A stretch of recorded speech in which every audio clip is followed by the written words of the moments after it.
हमारे भाई लोग मान सारणी पर आधारित जितना भी प्रश्न बा ओकरा के हमनी के आज बड़ी ही आसानी से हल कइल जाई। आ जौन मैथ में दिक्कत होला नु तहनी के भाई लोगन आज उ सब दिक्कत के हम खत्म कर देम। मान सारणी पर आधारित होके तो आ चाहे कोनो भी सर्व समीका पर आधारित होके सारा कहानी के हमनी के आज खत्म कइल जाई। एक और त्रिकोणमिति के लगभग हमनी के 7 गो वीडियो बनावल जाई आ 7 वीडियो में 7 प्रकार के सवाल समझल जाई। मिति के मान सारणी के ऊपर आधारित पूरा सवाल बाटे। तो हमनी के देरी का करे के बारे में आवे के समझ लो कि मान सारणी पर आधारित जौन सवाल बाटे उ केना बनावल जाई। तो सबसे पहले हमर भाई कि मान सारणी याद होके के चाही। आ मान सारणी बढ़िया से याद होई तब जाके जितना सवाल लौकत मान सारणी पर आधारित सब हल हो जाई। तो मान सारणी यानी कौन चीज हम कहतानी कि हई जो देखल जा टेबल लिखल रहेला साइन 0 डिग्री के मान 0 आ साइन 30 डिग्री के मान 1/2 आ साइन 45 डिग्री के मान 1/√2 आ साइन 60 डिग्री के मान √3/2 आ साइन 90 डिग्री के मान 0 1 साइन 90 डिग्री के मान 1। तो इहे हो भाई मान सारणी। बाकी साइन के उल्टा कोसेक होला आ कोस के उल्टा सेक होला आ टेन के उल्टा कोट होला। तो जब हमनी के कोसेक के मान रखे के होई तब हमनी के आसानी से बस होई 3 गो हमनी के याद हो जाई। तो हमनी के आराम से होई तीनों के मान रख ले जाई। अबे हमनी के समझल जाई कि होई तीनों के मान केंगा रखल जाई। सवाल बनाते बनाते हमनी के सीख ले जाई कि ई सबन के मनवा केंगा रखल जाई। तो सबसे पहले जरूरी ई बाटे कि होई सब तोहनी के याद होके के चाही। कैसे कि ई फिक्स बाटे। साइन 0 डिग्री के मान हमेशा 0 हुई आ साइन 30 डिग्री के मान हमेशा 1/2 हुई आ साइन 45 डिग्री के मान हमेशा 1/√2 हुई। तो ई तो फिक्स बा। तो याद कर लिह जा। आ नइखे याद करे के तो इहे त्रिकोणमिति के दूसरा पार्ट नंबर वीडियो 2 बा ओकरा के जाके तनी के देख लिया जा। ओइजन खूब बढ़िया ट्रिक बतावल गइल बा और समझावल भी गइल बाटे कि आखिर साइन 0 डिग्री के मान 0 केगा होला आ साइन 30 डिग्री के मान 1/2 कैसे होला आ एकरा के 5 सेकंड में कैसे हमनी के याद कइल जाई। तो चले के अब हमनी के अपन सवाल के ऊपर ध्यान देवे के। जैसे पहला सवाल लिखल बा 2 tan square 45 degree plus cos square 30 degree minus sine square 60 degree. तो एकरा के हमनी के बनावे के देखे के कितना मजा आवता बनावे में। सबसे पहले 1 नंबर जौन हो 1 नंबर दे देवे के बा आ तब लिख देवे के बा हल। आ जौन चीज देले बा ओकरा के लिख देवल जाए दिया है कि। तो क्या दिया है पहला नंबर सवाल में हमार भाई लोगन। तो देले बा 2 tan स्क्वायर 45 डिग्री आ प्लस cos स्क्वायर 30 डिग्री आ माइनस साइन स्क्वायर 60 डिग्री बराबर के चिन्ह दे दिया जा। आ जेगा 2 बा 2 उतार दिया जा। आ tan 45 डिग्री के मान देख लो कितना होला 1। तो यहाँ 1 रख दो आ tan के स्क्वायर बा तो एकरो स्क्वायर को दो प्लस बा तो प्लस दे दो। cos 30 के मान देख लो √3/2 होला। तो √3/2 लिख दो आ एकर स्क्वायर बा तो एकरो स्क्वायर को दो हमर भाई। आ माइनस बा तो माइनस आ साइन 60 के मान होला √3/2 तो लिख दो √3/2 आ स्क्वायर एकरो बा तो एकरो स्क्वायर को दो हमर भाई। आ अब देखो ई 2 बा तो 2 आ 1 के स्क्वायर के मतलब 1 के मूड़ी पर 2 लिखल बा। एकर मतलब 1 2 बार लिख के आ गुणा कर देवल जाई। तो 1 एकम कितना होला 1 आ कोष्टवा हटिनु तो गुणा के चिन्ह आ जाला। आ प्लस बा तो अब देखो भाई यहाँ प्लस √3/2 के स्क्वायर आ फिर यहाँ माइनस √2/3 के स्क्वायर। प्लस आ माइनस का होला माइनस। माइनस के मतलब का होला भाई हमार घटाव। तनिष्क का चिन्ह पर ध्यान दे लो जा। माइनस माइनस का होला प्लस आ प्लस प्लस का होला प्लस और माइनस प्लस का होला माइनस आ माइनस प्लस का होला माइनस। तो देखो हमार भाई प्लस माइनस का होला माइनस। तो देखो हमारे भाई प्लस माइनस बराबर माइनस। तो प्लस माइनस बराबर का होला माइनस, माइनस के मतलब घटाव। हइयो सेमे बा हइयो सेम बा, तो सेम में से सेम घटाइए देवले तो आलू थोड़ी आएला, मने सेम में से सेम गइल तो जीरो बची, मतलब ई आ ई कट जाई, एकरा जगह पर कौन चीज कुछ ना आई, कौन चीज बची जीरो। आ 2 से 1 में गुणा कल जाई तो 2 एकम 2 आ भेली के भेली। अब 2 में जीरो जोड़ल जाए तो 2, एकर आंसर कितना आई हमार भाई लोगन 2। यही ना अब हमनी के एकरा के ध्यान से देख लो कि एक बार और फिर एकरा के मिटका के दूसर समझल जाई, ठीक बा हमार भाई। 2 रहल तो 2 देनी है, और tan 45 के मान 1 होला तो 1 लिख देनी है, और tan के स्क्वायर रहल तो tan के स्क्वायर को देनी है। जोड़ बा तो जोड़ देनी है, cos 30 के मान होला √3/2 तो लिख देनी है, और cosवा के स्क्वायर रहल तो एकरो स्क्वायर को देनी है। माइनस रहल तो माइनस देनी है, और sin 60 के मान √3/2 होला तो √3/2 लिख देनी है, और sin के स्क्वायर रहल तो एकरो स्क्वायर को देनी है। 2 के 2 लिखनी है, आ 1 के स्क्वायर 1 होला, आ हई कोष्टवा हटी नु तो गुणा के चिन्ह आ जाई, आ हई प्लस बा, आ हई देखो हइयो सेम बा हइयो सेम बा, मतलब इहो √3/2 के स्क्वायर बा, आ इहो √3/2 के स्क्वायर बा, तो √3/2 में से √3/2 अगर घटावल जाए तो कितना आई भाई हमार 0। 2 एकम 2 तो ये 2 हो गइला, में जीरो जोड़ल जाए तो 2 में जीरो जोड़ो, आ चाहे दुनिया के कौनो नंबर में भेली जोड़ देबो तो का हमार भाई उ नंबर अपन जौन बाटे उ छोड़ के दूसर होई ना, मतलब 10 में जीरो जोड़ल जाई तो 10 नु रही, जीरो से कोनो प्रभाव पड़ी तो ना पड़ी, तो ऐसे 2 में जीरो जोड़ल जाए तो 2 बा तो 2 रही, ठीक बा। अब एकरा के मिटका के हमनी के दूसर सवाल बना लेवे के, तो हियां 1 के जगह पर हम 2 देतानी, आ धीरे से एकरा के मिटका देतानी, तो हमनी के देख ला, ठीक बा। 2 नंबर सवाल बाटे हमार भाई 5 cos square 60 degree plus 4 sec square 30 degree आ माइनस tan स्क्वायर 45 डिग्री, आ नीचवा बा बट्टा में sin स्क्वायर 30 डिग्री आ cos स्क्वायर 30 डिग्री, ठीक बा हमार भाई। अब देखो बराबर के चिन्ह दिया, 5 बटा 5, आ cos 60 डिग्री के मान होला 1/2, आ एकर स्क्वायर बता एकर स्क्वायर, आ प्लस 4 आ sec स्क्वायर 30 डिग्री। तो देखो हमार भाई cos के उल्टा का होला sec होला, तो cos के उल्टा कौन चीज होई sec, तो cos 30 डिग्री के मान कितना होला √3/2, तो cos के उल्टा होला sec, तो बस अब cos 30 डिग्री के जौन मान बाटे एकरा के उल्टा देबो तो sec 30 डिग्री के मान निकल जाए, √3/2 बा तो एके उल्टा दो तो का हो जाए 2/√3, तो 4 आ sec 30 डिग्री के मान हो जाए 2/√3, आ स्क्वायर बतो स्क्वायर, माइनस बतो माइनस, आ tan 45 डिग्री के मान होला 1।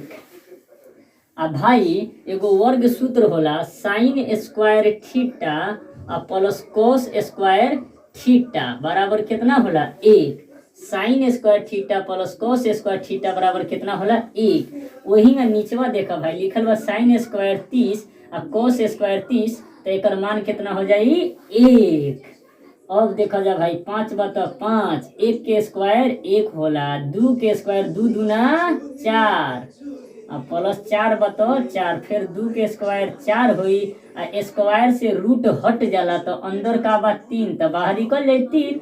कैसे के स्क्वायर करब √3 के, तो √3 के स्क्वायर करब तो का होई हमार भाई √9 होई, आई 9 कितना बाहर बन के निकली 3, तो काहेला स्क्वायर कर जाए, स्क्वायर से रूट कैंसिल हो जाए तो का निकल जाए 3, आ माइनस के माइनस बता माइनस, आ 1 के स्क्वायर का होला हमार भाई 1, आ नीचे कितना बा 1, तो 1 के कोनो महत्व होला खत्म बेजार कर दो 1 के भुला जा। अब का होई हमार भाई हई कटी 5 से 4 ना कटी तो गुणा कर दो ऊपर, 5 एकम 5 आ बटा 4 बतो 4, आ जोड़ बतो जोड़, आ 4 चौको 16 आ बटा 3 बतो 3 माइनस 1 बतो 1। अब हई देखा भाई हमार भिन्न के जोड़ घटाव करे आइला नु, तो 4 3 1 के लॉसल ले जाए तो कितना आई हमार भाई 12 आई। अब 4 से 12 में भागा देवल जाई हैगा, 4 से 12 में भागा तो क बार में कट जाई 3 बार में, कहे के 4 तैया 12 क बार में कटल 3 बेर में। आई 3 से अब ऊपर गुणा कइल जाए, 3 से ऊपर गुणा कइल जाए तो 3 पचे 15 आ जोड़ बत जोड़, फिर 3 से भागा देवल जाए 12 में तो क बेर में कटी 4 बेर में। आ 16 चौके का होला 64 आ 1 से भागा 12 में देवल जाए तो क बार में कटी 12 बार में। तो 12 एकम 12 आ घटाओ बत घटाओ। अब हेकरा के हमने के जोड़ लेवे के तो 5 आ 4 कितना होला 9 आ 1 आ 6 कितना होला 7 आ माइनस के का बा 12 आ बटा के का बा 12। अब देखो 9 में से 2 जाई तो कितना बची 7 आ 7 में से 1 जाई तो कितना बची 6 आ नीचे कितना बा 12। हमनी के आंसर का हो जाई 67 बटा 12। एक बार और ही समझे के कोशिश कइला भाई, कैसे कि बड़ी लीदिर छिया हो गइल बा है तो लीदिर छिया के समझ ले के हमनी के 5 बा तो 5 देनी है, कोस 60 के मान होला 1/2 तो 1/2 देनी है आ स्क्वायर होला तो स्क्वायर को देनी है। जोड़ बा तो जोड़ देनी है आ फिर 4 बा तो 4 देनी है। आ सेक सेक कौन चीज के उल्टा होला कोस के उल्टा होला। तो कोस में चल जाए के बाद कोस में 30 डिग्री के मान देखे के कितना होला √3/2। तो यह कोस 30 डिग्री के मान के उलटल जाई तो हो जाई 2/√3 आ कोसे के न उल्टा है सेक। तो सेक 30 डिग्री के मान का हो जाए 2/√3 आ स्क्वायर बाय करता एकरो स्क्वायर आ tan 45 के मान का होला 1 तो एकर स्क्वायर कर दिया। ठीक बा, 1 दे के स्क्वायर बा तो स्क्वायर।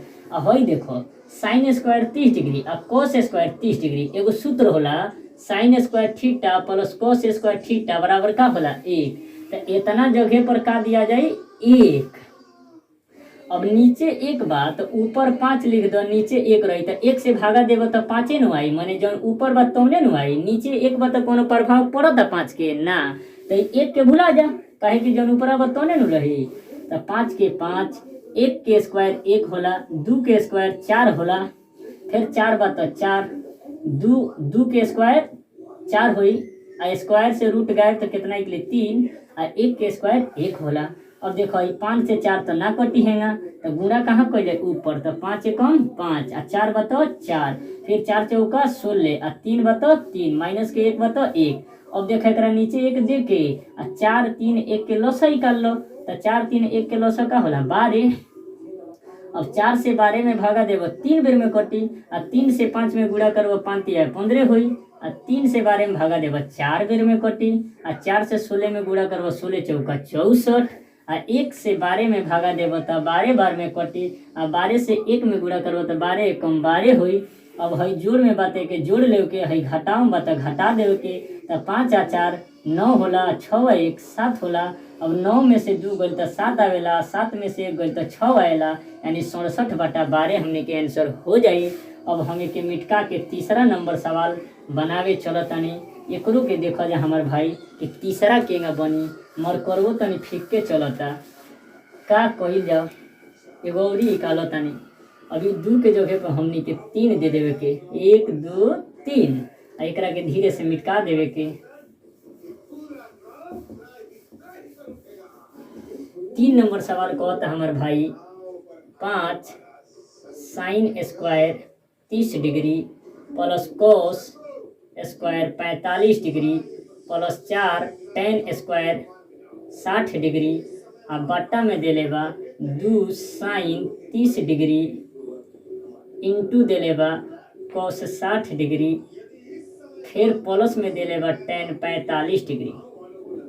चलो जा एकरा के बनावल जा भाई। हमारे 5 के 5 रहे दो, साइन 30 के मान 1/2 होला, साइन के स्क्वायर बा तो एकरो स्क्वायर करो, प्लस बा तो प्लस दो, कोस 45 के मान 1/√2 होला तो 1/√2 दो, स्क्वायर बा तो स्क्वायर करो, फिर प्लस बा तो प्लस दो, 4 बा तो 4 दो, tan स्क्वायर 60, tan 60 के मान होला √3, स्क्वायर बा तो स्क्वायर को दो, बटा बा तो बटा दो, 2 बा तो 2 दो, साइन 30 के मान होला 1/2, गुणा बा तो इंटू के मतलब पिंटू ना होला ये हमार भाई, इंटू के मतलब पिंटू ना होला, इंटू के मतलब गुणा होला।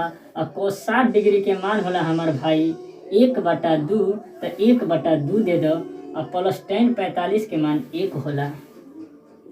5 के 5 रहे दो, 1 के स्क्वायर 1 होला, 2 के स्क्वायर 4 हो जाई प्लस 1 के स्क्वायर 1 होई, स्क्वायर से रूट कट जाई तो 2 बाहर निकल जाई, प्लस 4 और फिर स्क्वायर से रूट गायब होई तो 3 बाहर निकल जाई, और फिर हमार भाई 2 से 2 कट जाई तो बच जाई 1 गुणे 1/2 और प्लस में बच गई 1।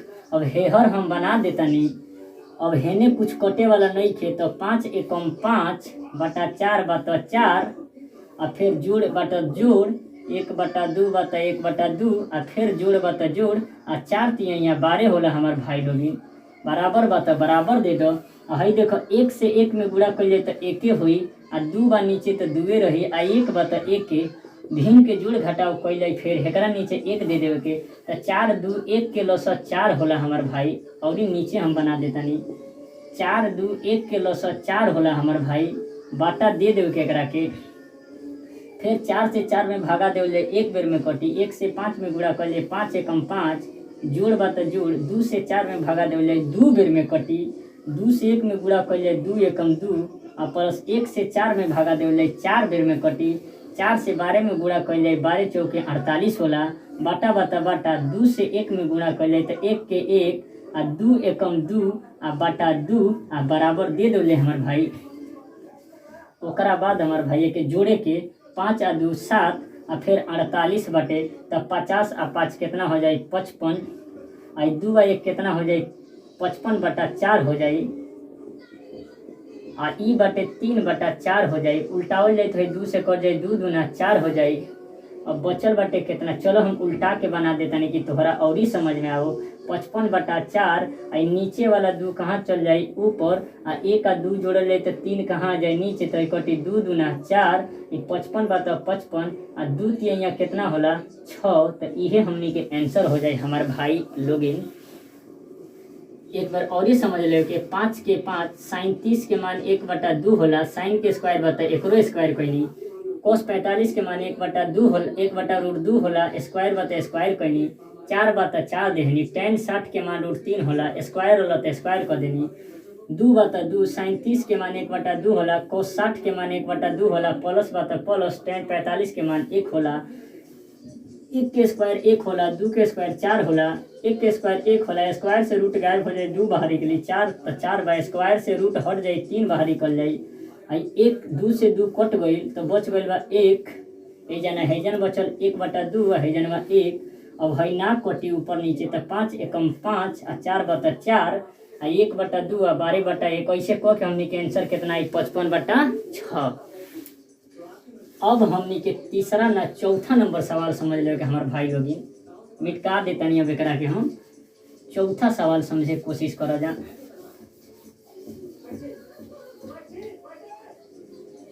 और देखिए हम मिटका देनी और 3 के जगह हम लिख देता नहीं 4 और 4 नंबर सवाल दे ले बा साइन 60 डिग्री आ गुणे कोस 30 डिग्री आ माइनस कोस 60 डिग्री आ गुणे में देले बाटे साइन 60 डिग्री। भाई हो इंटू के मतलब गुणा होला, इंटू के मतलब पिंटू मत समझिए जा, इंटू के मतलब गुणा होला है, बिंदु के मतलब गुणा। तो साइन 60 के मान होला √3/2 आ इंटू के मतलब गुणा आ कोस 30 के मान होला √3/2 आ माइनस कोस 60 के मान होला 1/2 आ साइन 60 के मान होला √3/2। समझे के कोशिश करिए जब भाई हमार साइन 60 के मान √3/2 कोस 30 के मान √3/2 आ कोस 60 के मान 1/2 आ साइन 60 के मान √3/2।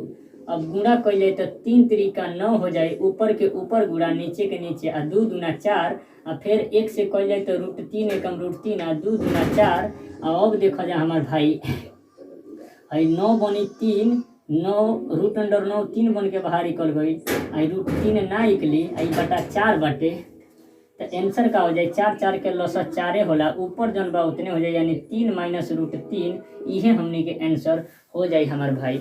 बहुते आसान बटे, एकरा के बनावा जा बहुत जरूरी बा, कैसे कि बहुत बार पूछले बा हमार भाई एकरा के समझ गई। अब हम एकरा के मिटकावतानी अब 5 नंबर बतावतानी। मिटका दी हमार भाई साइन 60 के मान √3/2 कोस 30 के मान √3/2 और ओकरा बाद कोस 60 के मान 1/2 होला और ओकरा बाद साइन 60 के मान √3/2 होला। रूट रूट में गुणा करिए तो रूट अंडर 9 हो गई, और दू दू में गुणा करिए तो 4 हो गई, फिर दू दू में गुणा करिए तो 4 हो गई, रूट 3 से 1 में करिए तो रूट 3 एकम रूट 3 हो गई, और 9 रूट अंडर 9 3 बन के निकल गई, और रूट 3 बा तो रूट 3 4 4 सेम बा तो ऊपर भी जेंगा बाऊंगा लिख देवले आंसर हो गई हमारे भाई के मिटका दी हम बहुत सुंदर। अब हमनी के समझल जाई सवाल नंबर 5 नंबर सवाल में देले बा tan 60 डिग्री आ बटा देले बा sin 60 डिग्री आ प्लस cos 30 डिग्री। भाई tan 60 के मान होला रूट 3 और sin 60 के मान होला रूट 3 बटा 2 और प्लस cos 30 के मान होला रूट 3 बटा 2। रूट 3 के रूट 3 दू दू के लसा दुए होई, ऊपर हो जाए रूट 3 और प्लस रूट 3 भिन्न के जोड़ कइनी हमारे भाई, दू दू के लसा दू, दू से दू कटल एक बार में रूट 3 एकम रूट 3, दू से दू कटल एक बार में रूट 3 एकम रूट 3, ये रूट 3 बा तो रूट 3 लिख, ओकरा बाद बटा बा तो बटा दे दो, आ एगो रूट 3 आ एगो रूट 3 जोड़ब तो कितना है 2 गो रूट 3 आ बटा में का बाटे 2 बा, तो ये हमार भाई नीचे के 2 कहाँ चल जाए ऊपर, तो हो जाए 2 गुणे रूट 3 आ नीचे बाटे 2 रूट 3, इससे में बाटे गुणा कइल जाए तो आ जाए 2 रूट 3 आ नीचेओ बा 2 रूट 3, ये दोनों क बार में कटी, एक बार में कटी, यही से भाई हमारे आंसर का आ जाए 1। ओके हमार भाई tan 60 डिग्री के मान रूट 3 होला, sin 60 के मान रूट 3 बटा 2, cos 30 के मान रूट 3 बटा 2, रूट 3 बटा रूट 3, दू दू के लसा 2 हुई, और 2 से 2 एक बार में कटी रूट 3 एकम रूट 3, फिर 2 से 2 एक बार में कटी रूट 3 एकम रूट 3, आ एगो रूट 3 आ एगो रूट 3 जुड़ब तो कगो बन जाए भाई हमार 2 गो रूट 3, वैसे कि एगो आम आ एगो आम जुड़ब तो 2 गो नु आम आई, वही रूट 3 आ रूट 3 एगो रूट 3 जुड़ब तो 2 गो रूट 3 आई, तो हो जाए कितना 2 रूट 3 आ नीचे का बा 2, तो नीचे वाला 2 कहाँ भाग जाए ऊपर, तो हो जाए 2 गुणे रूट 3, 2 से रूट 3 में गुणा कर जाए तो 2 रूट 3 आ नीचवो बा 2 रूट 3, एक बार में कट गई, आंसर कितना आई 1 हमार भाई। एकरा के मिटका देतानी हम। अब सवाल समझल जाए हमनी के 6 नंबर सवाल कहता हमार भाई 4 cos क्यूब 30 डिग्री और -3 cos 30 डिग्री। भाई हमार 4 के 4 दो, cos 30 के मान होला भाई हमार रूट 3 बटा 2 आ क्यू बा तो क्यू दे दो, डेराई के नहीं हमार भाई 3 बटा 3 और cos 30 के मान होला रूट 3 बटा 2।